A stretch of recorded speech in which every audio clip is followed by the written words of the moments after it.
Don't close this video yet. Give me 60 seconds.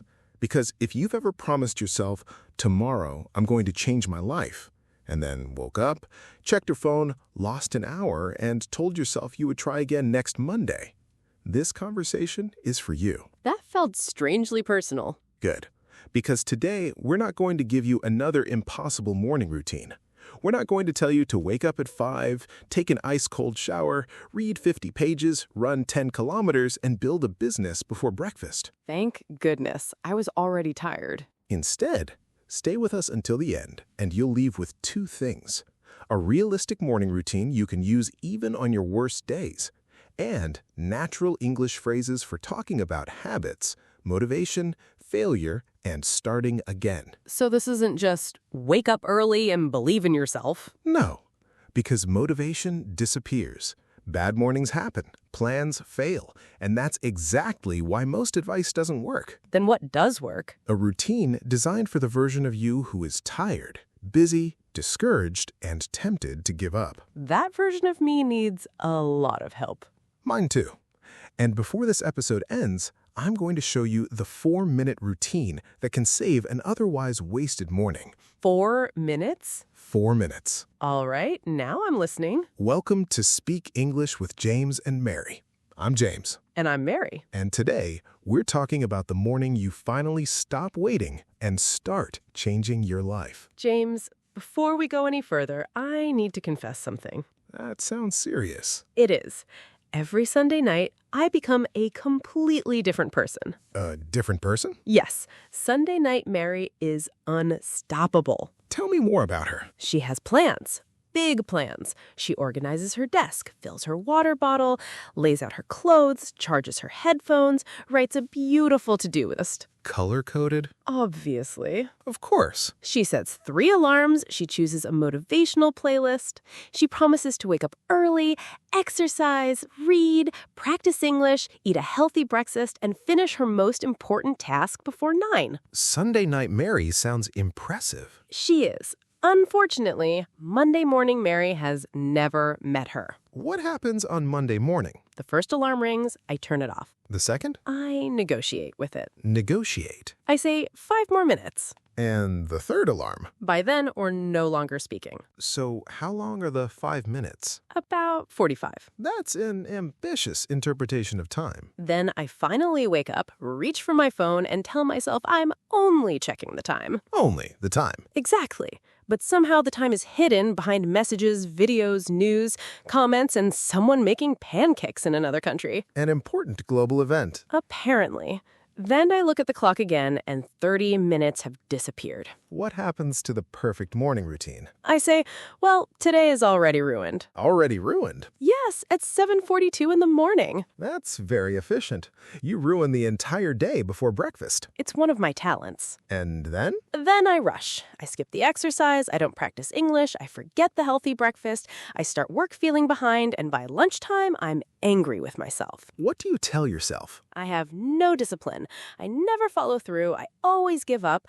I'll start again next Monday. There it is. What? One of the most dangerous sentences in personal growth. I'll start again next Monday? Exactly. Why is it dangerous? Because it sounds responsible. It does. It sounds organized. But often, it's just procrastination wearing clean clothes. That is painfully accurate. Why Monday? Because Monday feels like a fresh beginning. Why not Monday afternoon? That doesn't feel official. Why not Wednesday at 10:37? That sounds chaotic. Exactly. We become addicted to perfect starting points. A new week, a new month, a birthday, a new year. A new notebook. Especially a new notebook. There's something magical about the first page. And terrifying about page 3. That's usually where my new life ends. Mary, do you know the phrase, "I've been meaning to"? Of course. It means I intended to do something, but I haven't done it yet. Exactly. Can you use it in a sentence? I've been meaning to build a better morning routine. Perfect. Another one? I've been meaning to practice English every morning. Good. Now, listen carefully. I've been meaning to is natural and useful, but it can also become a comfortable hiding place. How? Because it allows us to feel close to action without actually taking action. That's true. I've been meaning to exercise sounds better than I haven't exercised. Exactly. I've been meaning to apply for that job. I've been meaning to call that person. I've been meaning to start that course. I've been meaning to wake up earlier. After a while, the phrase becomes a waiting room. And we keep sitting there. Sometimes for years. James, why do people keep doing that? Because intention feels safer than action. Action can fail. Exactly. As long as you're planning, your future self can still be perfect. But once you begin, reality appears. You might get tired. You might make mistakes. You might miss a day. You might discover the routine is harder than it looked online. Or that I don't enjoy waking up at 5. A shocking discovery. Very shocking. But that's where real change begins. Not in the perfect plan, in the imperfect reality. So the problem isn't that I fail. No. The problem is what you decide the failure means. Explain that. Suppose you plan to wake up at 6, but you wake up at 7:30. What does that mean? Usually, I tell myself I'm lazy. But is that the only possible meaning? I guess not. Maybe you slept badly. Maybe your routine was unrealistic. Maybe your alarm was too far from your actual sleep schedule. Maybe you need a smaller first step. So instead of judging myself, I could study what happened. Exactly. That is a completely different mindset. It reminds me of the idea of a growth mindset. Yes, Carol Dweck's work on mindset made that idea widely known. A fixed mindset says, this failure proves who I am. And a growth mindset says, this failure shows me what I need to improve. Exactly. One says, I failed, so I'm a failure. The other says, that method failed, so I need a better method. That feels much healthier. And much more useful. Can we make that practical? Absolutely. Imagine you miss your morning English practice. A fixed mindset response sounds like this. I'm terrible at routines. A growth mindset response could be, my plan was too difficult for a busy morning. Good. Then ask, what can I make easier tomorrow? Maybe instead of 30 minutes, I practice for 10 minutes. Or 5. 5 sounds almost too small. That's why it might work. You're saying small is better. I'm saying repeated is better. That sounds like atomic habits. Exactly. One of the most useful ideas associated with James Clear's atomic habits is that small actions become powerful when repeated consistently. People often want dramatic results immediately. Right? They want a new life by Friday. Preferably before lunch. But change usually looks boring at first. Boring? Drink water. Make the bed. Read 1 page. Practice 1 phrase. Write 1 priority. None of that feels life-changing. Not on day 1. But after months... You're no longer depending on one dramatic moment. You've built evidence. Evidence of what? That you are someone who follows through. Even in small ways. Especially in small ways. I like that. Most people try to change the results first. What should they change first? Their identity. That sounds abstract. Let's make it simple. Instead of saying, I want to practice English, say, I'm becoming someone who practices English every day. Instead of, I want to read more, I'm becoming a reader. Exactly. Instead of, I want to be disciplined, I'm becoming someone who keeps small promises to myself. Perfect. But what if I don't believe that yet? Then don't force a huge statement. What do I say? Say, I'm proving it 1 morning at a time. That feels believable. It should. Confidence grows from evidence. Not from repeating something I secretly don't believe. Exactly. James, I think one reason I quit is that I create routines for my best days. That's one of the biggest mistakes people make. On Sunday night, I imagine Monday morning Mary will be energetic, focused, peaceful, and excited. But who actually wakes up? A confused woman looking for coffee. Then your routine should be designed for her. That sounds less inspirational. But much more realistic. What does a routine for a bad morning look like? Before we build it, I want to ask you something. Okay. What is the smallest morning action you could do even when you're tired? Drink water. Good. Another? Sit up instead of immediately reaching for my phone. Excellent. Another? Say 1 sentence in English. What sentence? Maybe, today I will focus on 1 important thing. Perfect. Another? Write down that 1 important thing. And how long would all of that take? A few minutes. About 4. Wait, is that the 4-minute routine you promised? Part of it. Part of it. We'll build the full version later, but first, you need to understand why it works. Now you're creating suspense. I'm protecting you from copying a routine without understanding it. Fair enough. The 4-minute routine is not designed to create the perfect morning. Then what is it designed to do? Stop one bad moment from becoming a bad day. That's different. Very different. Because when I wake up late, I immediately think everything is lost. Exactly. That thought creates a chain reaction. I skip one habit, then another, then another. And soon, you're not responding to one problem. You're surrendering to it. So the routine interrupts the surrender. Exactly. It says, this morning isn't perfect, but it still belongs to me. That's powerful. And notice the English phrase, get back on track. That means return to the right direction after a problem. Exactly. Can you use it? I woke up late, but I used the 4-minute routine to get back on track. Perfect. Another useful phrase is, I fell back into my old routine. That means I returned to an old habit. Exactly. Try it. I was doing well for a week, but then I fell back into my old routine. Good. And what might you say next? I'm trying to get back on track. Excellent. Those two phrases often go together naturally. I fell back into my old routine, but now I'm trying to get back on track. Perfect. James, can I ask something more personal? Of course. Have you ever had a period where you completely lost momentum? Absolutely. What happened? There was a time when I planned everything. Early mornings, exercise, reading, work, learning, all of it. Sounds familiar. For about 10 days, I felt unstoppable. Then? One difficult week arrived.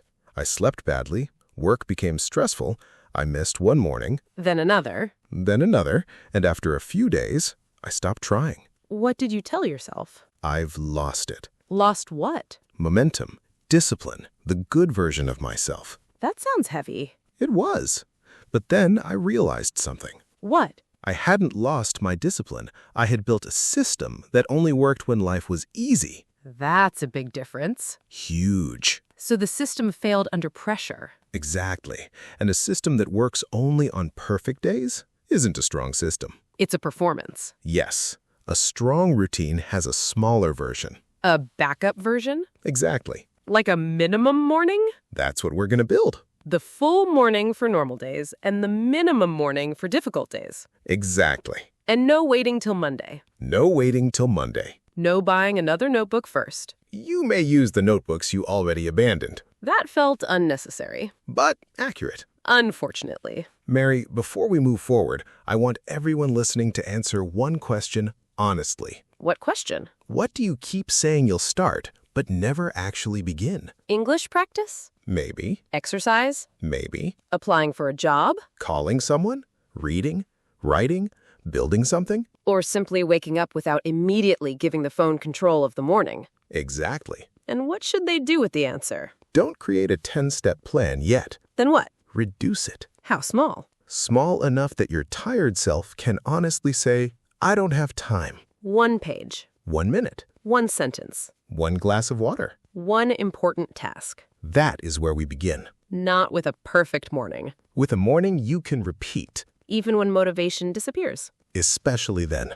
James, I think I'm starting to understand the real message. Tell me. The morning routine isn't really about waking up early. No. Then it's about proving that I can still choose my next action, Exactly. even after I oversleep, Even after you check your phone. even after I miss a habit. Even after a difficult week. So I don't need a perfect beginning. You need a next step. And in the next part, we're going to build that step. Yes, but first, we need to challenge one more idea. Which one? The belief that successful people wake up motivated every morning. They don't? Not even close. Then what gets them out of bed? That's where the real conversation begins. Wait, successful people don't wake up motivated? Not every day. That's not what social media tells me. Social media usually shows the highlight reel, not the ordinary Tuesday morning. You mean the morning where someone wakes up, doesn't feel like exercising, doesn't feel like working, doesn't feel like studying, but still gets started? Exactly. Those mornings rarely go viral. Because they're boring. They're ordinary, and ordinary doesn't usually get millions of views. So we've started believing that successful people are always excited. Exactly. We've confused motivation with consistency. What's the difference? Sure. Have you ever felt incredibly motivated on a Sunday evening? Every single Sunday. You write goals. Yes. You watch inspirational videos. Yes. You clean your room. Sometimes. You imagine the incredible person you're about to become. Definitely. That's motivation. Okay. Now imagine it's Wednesday. You slept badly. Your boss sent you 3 unexpected emails. The weather is terrible. You don't feel inspired. But you still practice English for 10 minutes. That's consistency. Exactly. So consistency matters more. Much more. James, I think this is where I always get confused. Tell me. If I don't feel motivated, I assume I should wait. Why? Because I think if I start now, I won't do a good job. Interesting.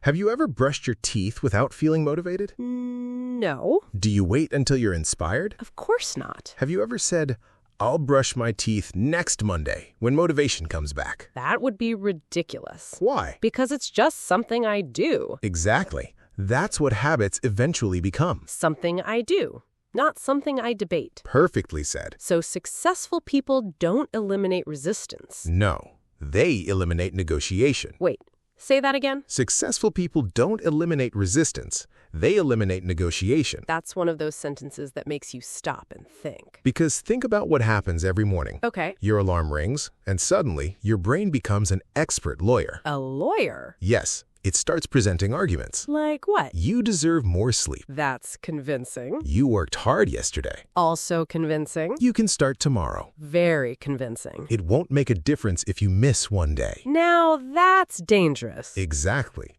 Your brain isn't trying to ruin your life. It's trying to save energy. So it's choosing comfort. Always. Is that normal? Completely. Your brain likes familiar things, predictable things, comfortable things. Even if they're bad for me? Sometimes, yes, because your brain isn't designed to make you successful. What's it designed to do? Keep you alive. Those aren't always the same thing. Exactly. Growth usually feels uncomfortable. Learning English can feel uncomfortable. Speaking in front of people. Applying for a better job. Starting a business. Going to the gym. Having a difficult conversation. Everything that improves life seems to involve discomfort. For a while. Not forever? No. Remember when we talked about driving? Yes. The first few lessons were stressful. I was terrified. Now imagine someone who's been driving for 15 years. They barely think about it. Exactly. The discomfort didn't disappear because they waited. It disappeared because they repeated. Repeated, not perfected. Exactly. James, can I ask you something I've never understood? Go ahead. If people miss one day, why do they quit? Because of something psychologists sometimes call the what the hell effect. I've never heard of that. Imagine someone decides to eat healthier. Everything goes well for 6 days.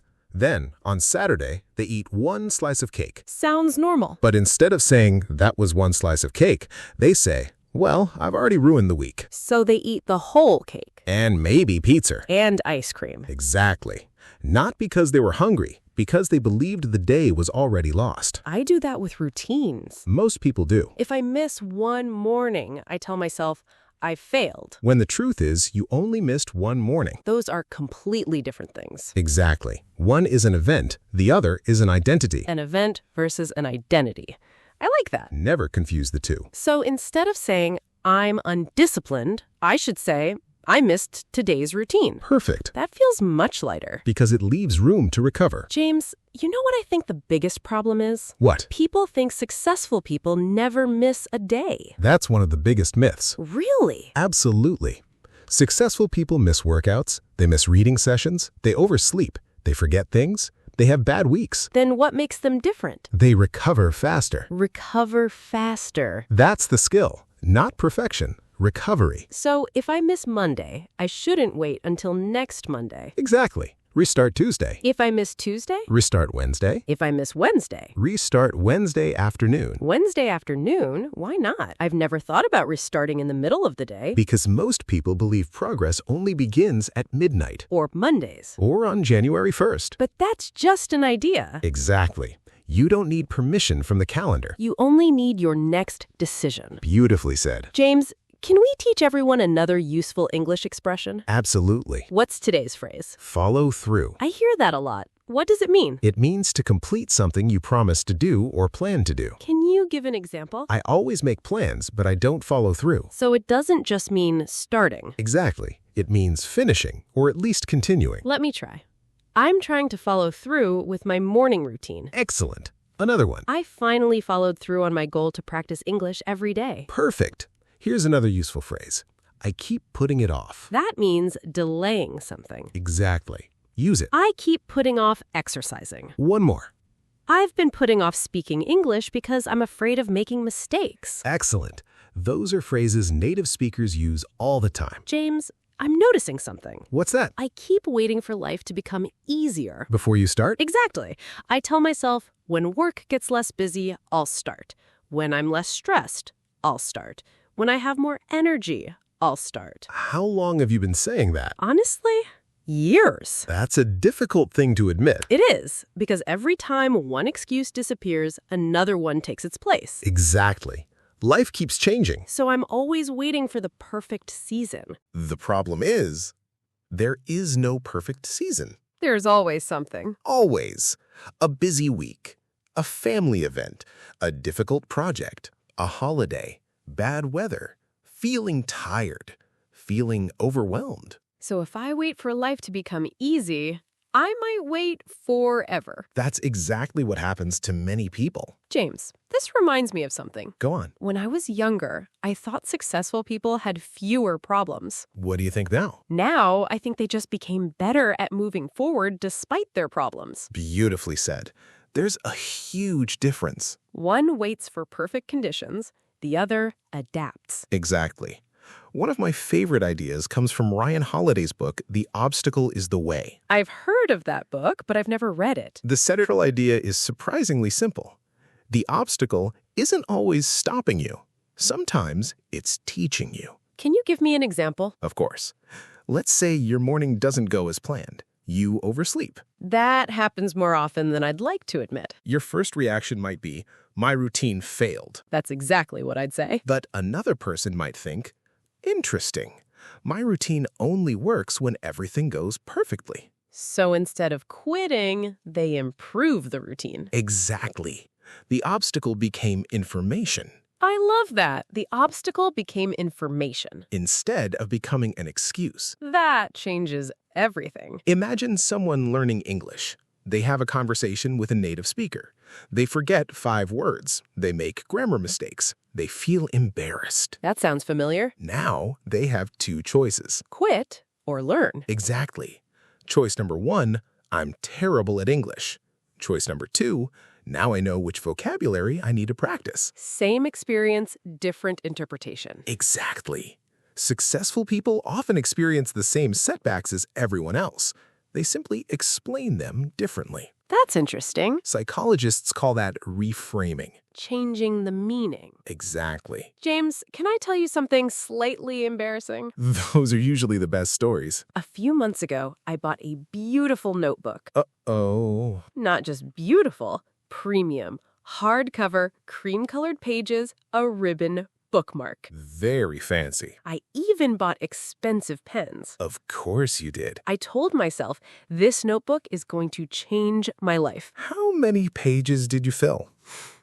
3. 3? Then I made one mistake. And? I didn't want to ruin the notebook. So you stopped writing. Exactly. That's fascinating. Isn't it ridiculous? Not really. It's surprisingly common. Really? People don't just chase perfection. Sometimes they protect perfection. What do you mean? The notebook looked perfect. You didn't want imperfect handwriting inside it. That's true. So perfection prevented progress. Wow.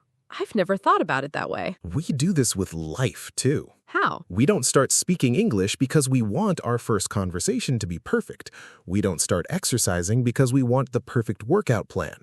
We don't start businesses because we want the perfect idea. We're protecting an imaginary perfect version. Exactly. Instead of building a real, imperfect one. James, that's painful. Growth usually is. Can we teach another expression? Absolutely.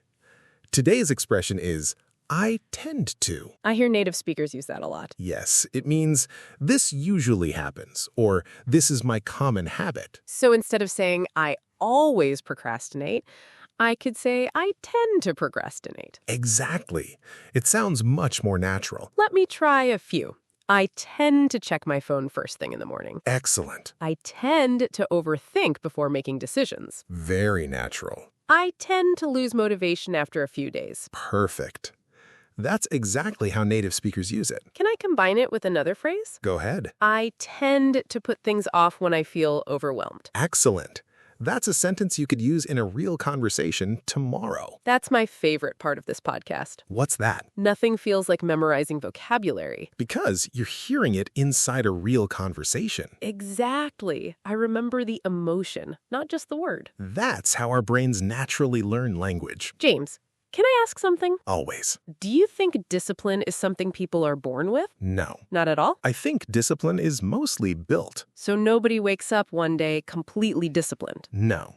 Think about someone learning the piano. Okay. The first practice session is difficult. The 10th becomes easier. 100th becomes familiar. The 1000th feels normal. Exactly.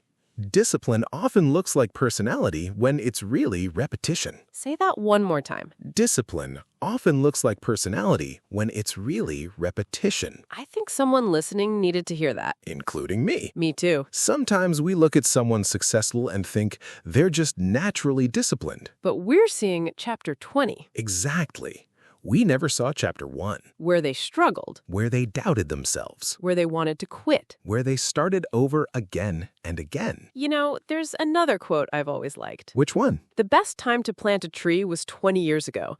The second best time is now. A timeless reminder. Whenever I hear it, I stop thinking about the years I've wasted. And start thinking about today. Exactly. Because regret can become another excuse. Very true. I should have started 5 years ago, Maybe. but I didn't. Exactly. And you can't change that. What you can change is what happens after this conversation. That's the only moment that truly belongs to you. Now. Now. Not next Monday. Not next month. Not next year.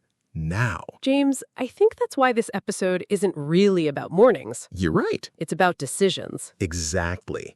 The morning is simply where many of those decisions begin, Every morning asks the same question. which is Who are you becoming today? not forever. Just today. That's a much less frightening question. Much. Because almost anyone can make one good decision today, Even if yesterday wasn't great. especially then. So, are we finally ready to build that minimum morning routine? Yes, and I think it's going to surprise you. Why? Because it doesn't begin with productivity. It doesn't? No, it begins with something much more important. What is it? Winning your very first decision. Winning the first decision? Exactly. Because once you win the first one, the second becomes easier. And that's where everything starts. Winning the first decision. I like the sound of that.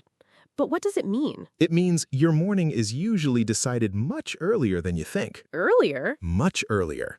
Most people believe their morning begins when the alarm rings. I don't. When does it begin then? With the very first decision you make after opening your eyes. Before I even get out of bed? Exactly. Think about it. Your alarm goes off. Then your brain quietly asks, what's next? And usually I reach for my phone. Without even thinking. It's automatic. That's the important word. Automatic. So my first decision isn't really a decision anymore. Exactly. It's become a reflex. Can habits really become that automatic? Absolutely. Let me ask you something. When was the last time you consciously thought, I should lock the front door? I don't remember. I just do it. Exactly. Or when you put on your seatbelt. I don't stop and debate it Why? because it's part of the routine. Exactly. Your brain loves routines. The question is, are they helping you or controlling you? That's a little scary. It should make us curious, not scared. Because if habits can work against us, they can also work for us. So instead of fighting my brain, I should teach it something better. Exactly. There's a quote often attributed to Aristotle that says, "We are what we repeatedly do." Whether or not those are his exact words, the idea has survived for centuries. Because it's true. Exactly. Excellence isn't usually one heroic action, it's thousands of ordinary ones. Ordinary seems to be today's favorite word. Because ordinary builds extraordinary. That sounds like something people put on posters. Maybe, but sometimes posters are right. Fair enough.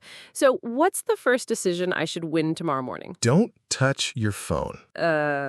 That's it? For the first 5 minutes, yes. Only 5? Only 5. James, I thought you were going to tell me to meditate for 20 minutes. No. Or run 5 kilometers. No. Or write in a gratitude journal while drinking green juice. You can do those things if you enjoy them, but they're not where I would begin. Why not? Because people often build complicated routines before they build control over their attention. Control over attention. I like that. Think about this.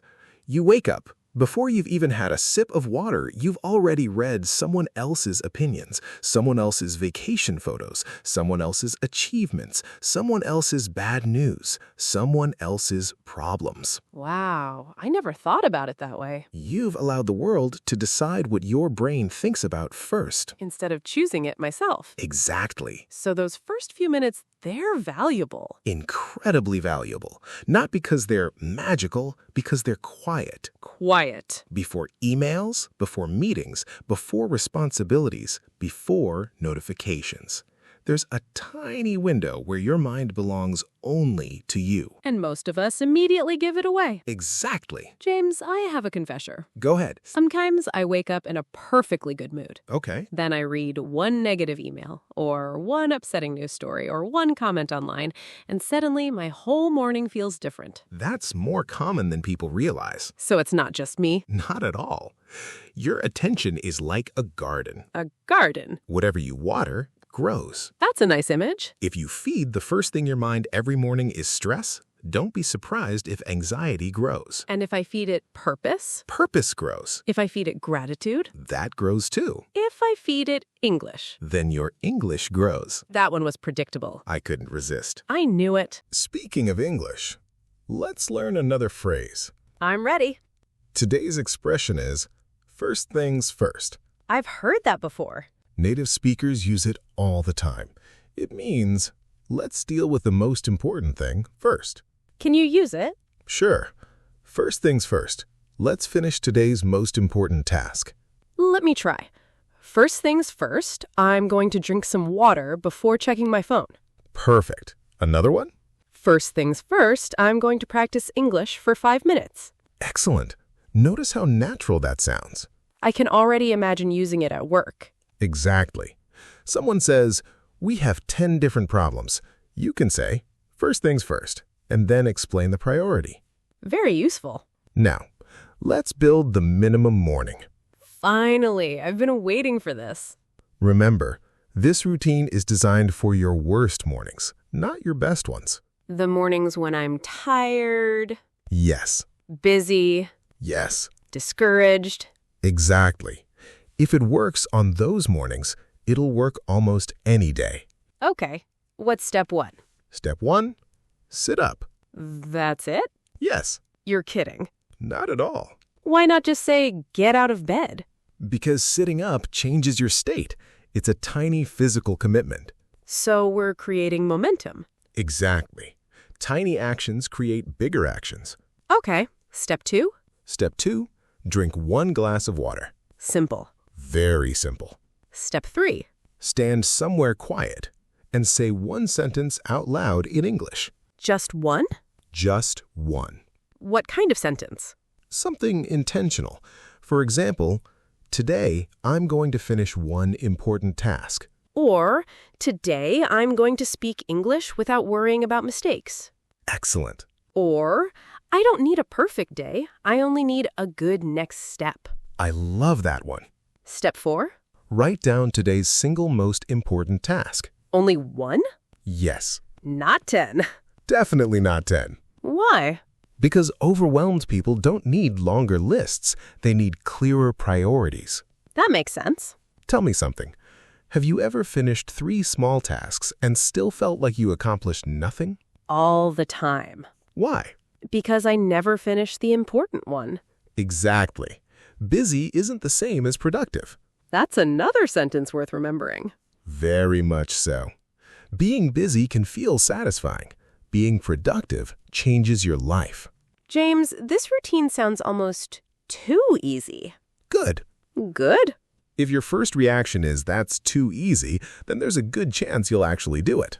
Instead of admiring it. Exactly. Some routines are inspiring, but impossible. I'd rather give you one that's repeatable. You know what I find funny? What? You know how people are. Yes? If someone told me this routine could completely transform my mornings, I probably wouldn't believe them. Why not? Because we're attracted to complicated solutions. Exactly. We think expensive means better, longer means better, harder means better. But that's not always true. Not at all. Sometimes the hardest part is respecting the simple things long enough to see results. James, I think that's why people give up. Tell me. They don't see dramatic changes after 3 days.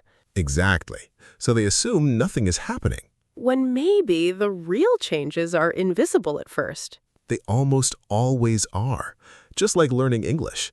That's true. I didn't notice myself improving every day.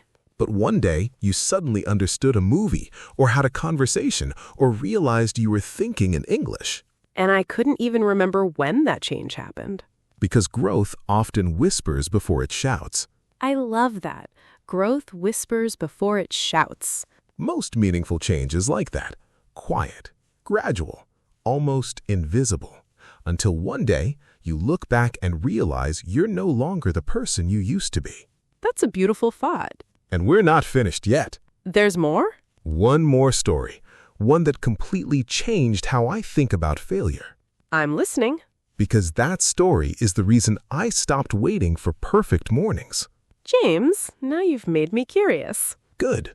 Because this story is about someone who failed. Repeatedly. Who? Jerry Seinfeld. The comedian? Yes. There's a story about how he developed one of the most consistent writing habits. I've heard something about a calendar. Exactly. The idea became known as "don't break the chain." How did it work? Every day he wrote new jokes, he put a big red X on a calendar. After a few days, those X's formed a chain. And the goal was not to break it. Exactly. Notice something interesting. What? The goal wasn't write the funniest joke. It wasn't become the world's greatest comedian. It wasn't even write for 3 hours. No. The daily goal was simply keep the chain alive.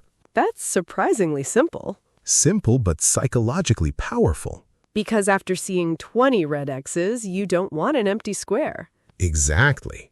You're no longer chasing motivation. You're protecting momentum. Protecting momentum. I like that. Momentum is fragile. Very fragile. One bad day and nothing terrible happens. Miss 2?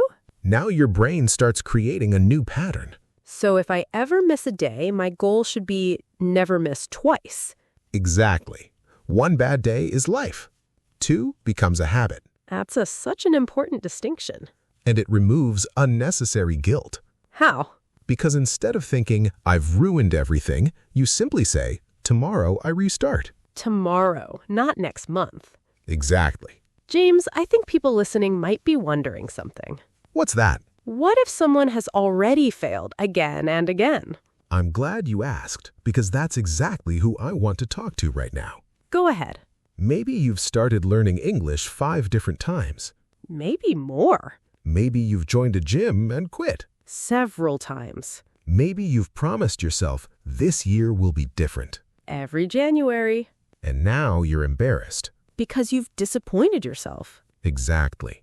If that's you, listen carefully. Your past attempts are not evidence that you can't change. Then what are they? Evidence that you haven't stopped wanting a better life. Oh, wow. Think about that. If you truly didn't care, you wouldn't keep trying. That's true. The fact that you keep starting means hope is still alive. Maybe the problem isn't my desire. Exactly. Maybe the strategy needs to change. Not the dream. Precisely. People are often too quick to replace the dream when they should replace the method. That's a huge difference. Imagine trying to unlock your front door. Okay. You try one key, it doesn't work. So I try another. Exactly. You don't immediately conclude, I guess houses aren't for me. That would be ridiculous. Yet that's what we do with goals. One routine fails, so we assume we're disciplined. One business idea fails, so we assume we're not entrepreneurial. One difficult English conversation, and suddenly I'm bad at languages. Exactly. One failed method doesn't define your identity. James, can we teach another phrase? Absolutely. Today's expression is one step at a time. Everyone knows those words, but I don't hear many learners actually use them. Native speakers use it constantly, especially when someone feels overwhelmed. Can you give an example?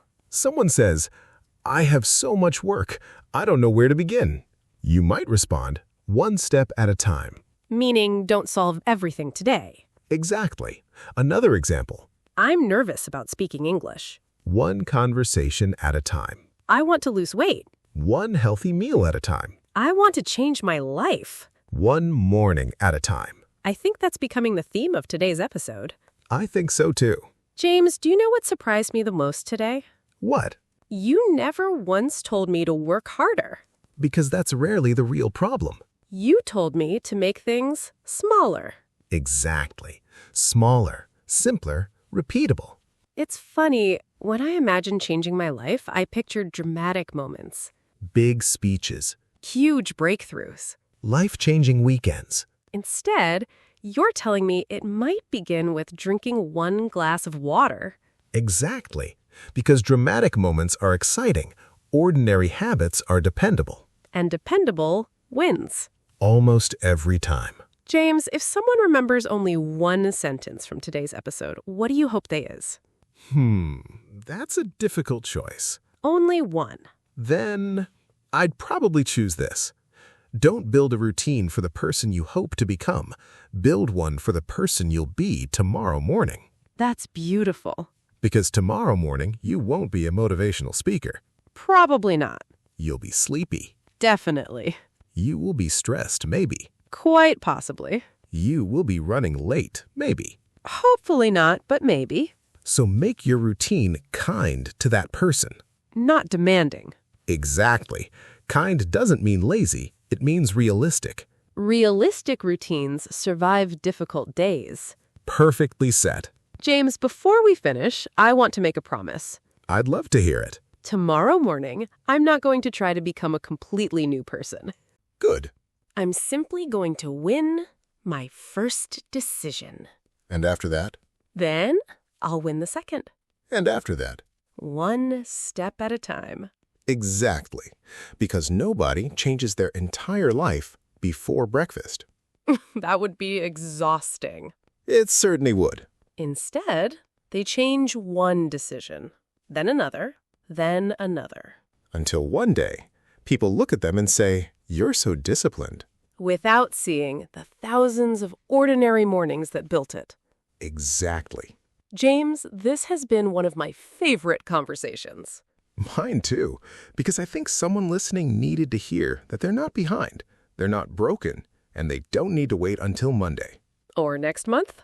Or next year. Now is good enough. Now has always been good enough. And tomorrow morning, don't try to change your whole life. Just protect your first 5 minutes.